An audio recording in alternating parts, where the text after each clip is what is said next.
Perang Diponegoro melawan Belanda. Sebab terjadinya peristiwa. 1. Campur tangan Belanda dalam urusan kerajaan. Selanjutnya, Pangeran Diponegoro tidak setuju dengan campur tangan Belanda dalam urusan kerajaan. Selanjutnya, perlakuan diskriminatif. Belanda menerapkan sistem apartheid yang membagi masyarakat menjadi golongan-golongan ras dan sosial yang berbeda-beda. Selanjutnya, penderitaan rakyat. Rakyat menderita akibat kebijakan penjajah seperti pemungutan pajak dan rasa paksa. Selanjutnya, kekecewaan kaum bangsawan di Kesultanan Yogyakarta rasa tidak puas karena Belanda melarang mereka menyewakan lahan ke pengusaha swasta. Jalannya perlawanan peperangan. 1. Perjalanan perang Diponegoro dimulai pada tanggal 20 Juli 1825 ketika pemerintah keraton mengirimkan 2 bupati senior, yaitu Raden Tumenggung Suninegoro II dan Mas Aryo Mandoro untuk menangkap Pangeran Diponegoro dan Mangkubumi Tagalrejo. Upaya penangkapan tersebut dilakukan dengan harapan agar dapat menghindari terjadinya pertempuran. Setibanya di Tagalrejo, tempat tinggal Pangeran Diponegoro dibakar habis, namun Diponegoro dan Mangkubumi berhasil melarikan diri dan menghindari kejaran pasukan keraton yang terdiri dari Jawa dan Belanda. Diponegoro menunjukkan keahliannya menguasai medan di Tagalrejo melebihi pasukan keraton. 2. Diponegoro kemudian melarikan diri ke arah barat mencapai desa Dekso di Kulon Progo, lalu bergerak ke arah selatan hingga mencapai Gua Selarong. Gua tersebut kemudian dijadikan sebagai markas militer oleh Diponegoro. Sementara selirnya menempati Gua Putri di sebelah timur. Di sana, Diponegoro memimpin pasukan yang terdiri dari berbagai golongan, mulai dari priai hingga petani. Mereka rela berkorban harta benda untuk perang karena memegang teguh prinsip sadumuk batuk sanyari bumi ditohi tekan pati, yang berarti mereka bersedia berjuang hingga mati untuk mempertahankan tanah air mereka.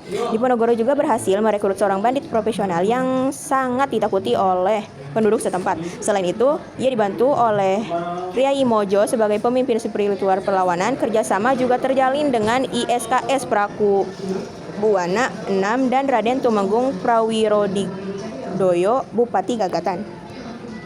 3.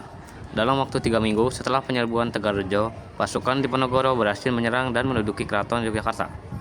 Keberhasilan ini diikuti dengan kemenangan di beberapa daerah pada awal perang Diponegoro, yang merambah ke Banyumas, Kedung, Pekalongan, Semarang, dan Rembang, serta meluas hingga ke Madiun, Magetan, Kediri, dan sekitarnya. Gerakan perlawanan yang dipimpin oleh Pangeran Diponegoro memobilisasi kekuatan di seluruh Jawa. Selama perang, Diponegoro menerapkan strategi perang gerilya dan perang atrisi. Pada puncak pertempuran tahun 1827, Belanda mengerahkan lebih dari 23.000 tentara, menciptakan pertempuran yang sengit dengan pasukan infanteri, kavaleri, dan artileri. Belanda juga menggunakan sistem benteng untuk menyerang Diponegoro, menyebabkan pasukannya terjepit. Pada tahun 1829, Kiai Mojo ditangkap, diikuti oleh penyerahan diri Pangeran Mangkubumi dan Alisabasah Sentot Prawirodijo kepada Belanda.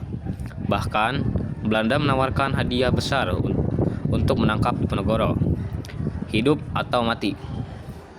Pada Februari 1830, Diponegoro setuju untuk bertemu dengan Jenderal de Kock, tetapi tidak ada kesepakatan yang dicapai. Setelah beberapa pertemuan, Diponegoro tetap bersikeras mendapatkan pengakuan Belanda sebagai Sultan Jawa bagian selatan. 4.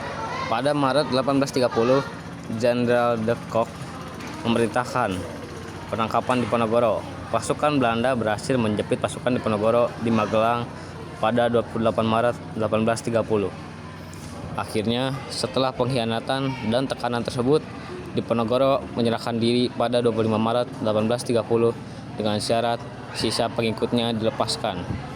Penyerahan diri Diponegoro menandai berakhirnya perang Diponegoro pada 1830. Akhir dan dampak peperangan.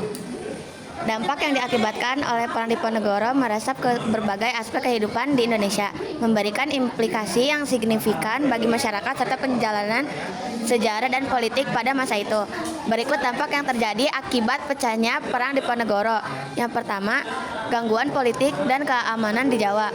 Perang Diponegoro menciptakan gangguan yang meluas dalam politik dan keamanan di Jawa, mengacaukan kehidupan masyarakat dan menimbulkan ketakutan serta penderitaan.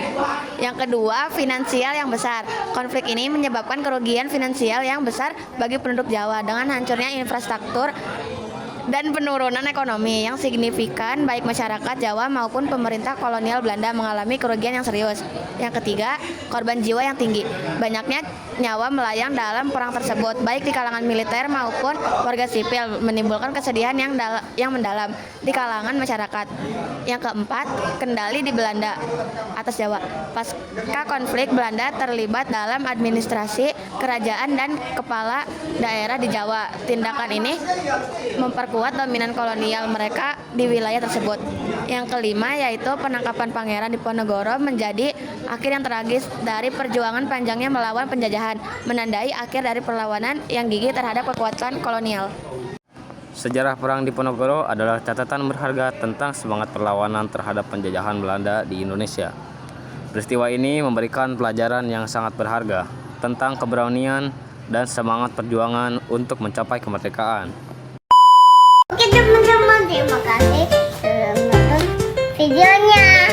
Tam giác là tác là đánh, giam là nhốt, đánh nhốt là đốt là thiêu, nhánh là cành, thiêu cành là thanh kiều. Thank you everybody, welcome to the party.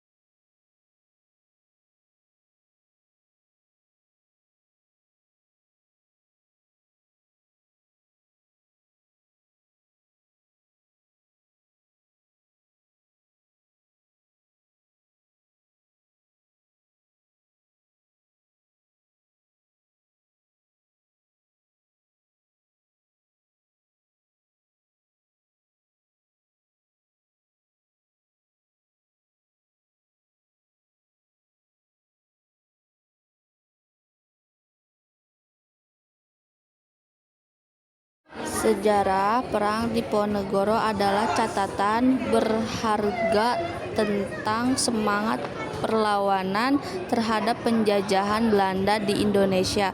Peristiwa ini memberikan pelajaran yang berharga tentang keberanian dan semangat perjuangan untuk mencapai merdeka.